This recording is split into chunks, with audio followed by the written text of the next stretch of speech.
रश्मी शुक्लांना लोकायुक्त या न्यायिक संस्थेच्या सदस्यपदाची संधी आता देण्यात आली आहे। रश्मी शुक्ला, ओपी गुप्ता, सुवर्णा केवले यांची लोकायुक्त या न्यायिक संस्थेच्या सदस्यपदी नियुक्ती करण्यात आली आहे। राज्यपालांच्या बैठकीत तिन्ही नावांवर आता शिक्कामोर्तब झालेला आहे। आपले प्रतिनिधी भरत मोहोळकर आपल्या सोबत आहेत। आता भरत, राज्यपालांच्या बैठकीत अत्यंत महत्त्वाचा निर्णय हा झालाय, काय अधिकची माहिती आहे?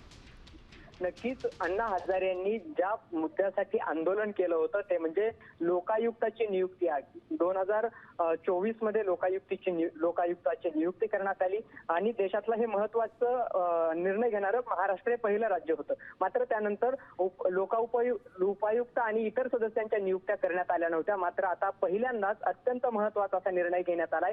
ओपी गुप्ता असतील, रश्मी शुक्ला असेल आणि सुवर्णा केवले या 3 नावांवरती राज्यपालांसोबत मुख्यमंत्री, उपमुख्यमंत्री, विधान परिषदेचे सभापती, विधानसभेचे अध्यक्ष आणि अनिल परब यांची जी बैठक झाली, या बैठकीनंतर अत्यंत महत्त्वाचा 3 नावांवरती शिक्कामोर्तब झाल्याचं पाहायला मिळते। राज्यातील जी भ्रष्टाचाराची प्रकरण असतील ज्यामध्ये मुख्यमंत्री सुद्धा लोकायुक्तांच्या अंतर्गत या सगळ्या ही संस्था त्यांची चौकशी करू शकते, अशा पद्धतीचा निर्णय महाराष्ट्राने घेतला होता आणि त्यामुळे हे पद अत्यंत महत्त्वाचं असणार आहे। त्यामध्ये रश्मी शुक्ला यांना संधी देण्यात आली आहे। भरत, धन्यवाद आपण दिलेल्या सविस्तर माहितीबद्दल।